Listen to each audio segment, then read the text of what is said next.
The sadness of the loss of children. Frank and Douglas Coopernail, buried in St. John's Reformed Church, Upper Red Hook. A few rows up from the large tree behind the church in the old section next to each other, the stones have an arched, pointed top. And Helen, Susannah, and Adelaide Prentice, buried in St. John's Reformed Church, Upper Red Hook, in the older section, a single stone with 3 distinct lobes, against Starbarrack Road, very close to the taller family tombstone. There can be nothing sadder when one walks in a cemetery than coming across the gravestones of children. We can only imagine the heartbreak and grief their families, especially their parents, endured. Some plots and their monuments point to fathomless mourning as we see the markers of young siblings who were laid to rest before they could experience life. 2 families' markers were chosen for their poignancy and how they commemorated the passing of their youngest children. Frank and Douglas Coopernail. Frank and Douglas Coopernail were brothers who died in the 1860s. Frank's marker is a child's marble tombstone with a lamb engraving. The lamb is found on children's tombstones of this era, symbolizing an innocent life lost and the corresponding biblical idea of Christ not leaving behind even one of his flock. Over time, Frank's tombstone has become fairly badly eroded. The identifying information is still legible, indicating that Frank died on April 2, 1863, at the age of 4 years, 6 months, and 17 days. Unfortunately, the epitaph is totally obscured. Next to Frank is his brother Douglas, whose tombstone is in the same shape but does not have a lamb engraving. Douglas died on May 3, 1868, aged 3 years, 9 months, and 25 days. Next to the brothers' markers is the plain granite marker of the boys' parents, John William Coopernail, born 1830, died 1913, and Julia A. Hateman Coopernail, born 1835, died 1912. John Coopernail is enumerated in the 1860 census in Red Hook as a 28-year-old farmer. In the 1865 census, he is listed as being 34 years old and married to Julia, who was then 33.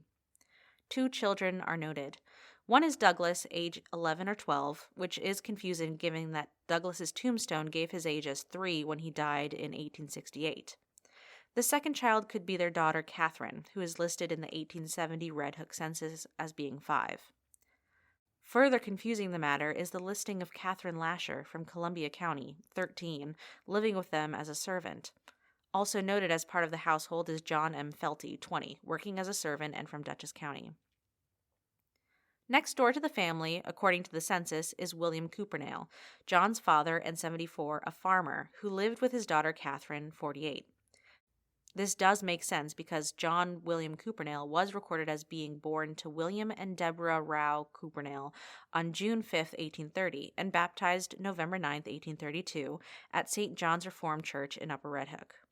William Coopernail was born in 1791 and died in 1866. Deborah was born 1790 and died 1849. Both of their tombstones are also in the same church's cemetery. William Coopernail is mentioned in Roger Leonard's Upper Red Hook and American Crossroads as, quote, another farm on Pitcher Lane was owned by William Coopernail. Their American Gothic house still stands on the north side of Pitcher Lane, just west of Route 9. William Coopernail purchased his farm from Philip Smith in 1823. Finally, the 1870 census gives John's age as 40 and employment as a laborer, while Julia is listed as 34 years old. There is also a 5-year-old daughter, Catherine. Catherine is again listed in the 1875 Red Hook census with her parents, and she is again age 5. Obviously, a mistake has been made somewhere regarding her age. Whatever the discrepancies may be, we know that Catherine Kate Coopernail married Frank T. Schaefer of Madeline on February 21st at St. John's in Upper Red Hook, according to a February 23, 1893 newspaper account, which added, quote, on their return from New York City, presumably for their honeymoon, they will make their home in Madeline, where they will have a bright and cheerful life to look forward to, which is the wish of their many friends, end quote. Sadly, the couple did not have a long life together. Initially, all seemed well. Work was done on their home in Cheviot, as noted in April 16, 1896. Frank Schaefer is having some improvements made on and about his house, which improves it very much. John W. Coopernail of Upper Red Hook is doing the carpentry work. However, Frank became ill with a report in the news on May 20th, 1897, stating he was convalescing slowly. and then reporting in the summer of 1897, "We are pained to say that Frank Schaefer has taken very suddenly with a hemorrhage on Saturday night. He had been complaining for a long time of a severe cough. His many friends hope for a speedy recovery. He is attended by Dr. W. O. Smith." Frank Schaefer died on June 25, 1898, and was buried in the Valley View Cemetery in North Germantown, Columbia County. By 1904, the widowed Katie Schaefer, who lived in Poughkeepsie with her 2 children, was noted as visiting her parents in Upper Red Hook, according to a newspaper account on February 4, 1904, a practice she most likely continued until her parents' death in the next decade. Helen, Susannah, and Adelaide Prentice. Another poignant tombstone is that of the 3 young sisters, Helen, Susannah, and Adelaide Prentice, little ones whose stone links their resting places together. This simple monument points to what could have been and the grief their parents Garrett DeWitt Prentice and Diana Marie Groom Prentice endured. Helen Susannah Prentice, born 1827, died first on September 7, 1829, at the age of 2 years, 7 months, and 11 days.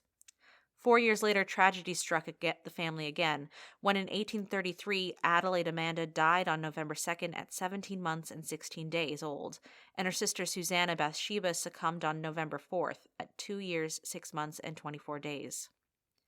Next to the sisters is the monument of the related Prentice family members: Josiah, born 1759 and died 1806, and Bathsheba Handy Prentice, born 1761, died 1842, and their 2 children, Charlotte, who lived to be 13, and David Handy, who lived to be 1.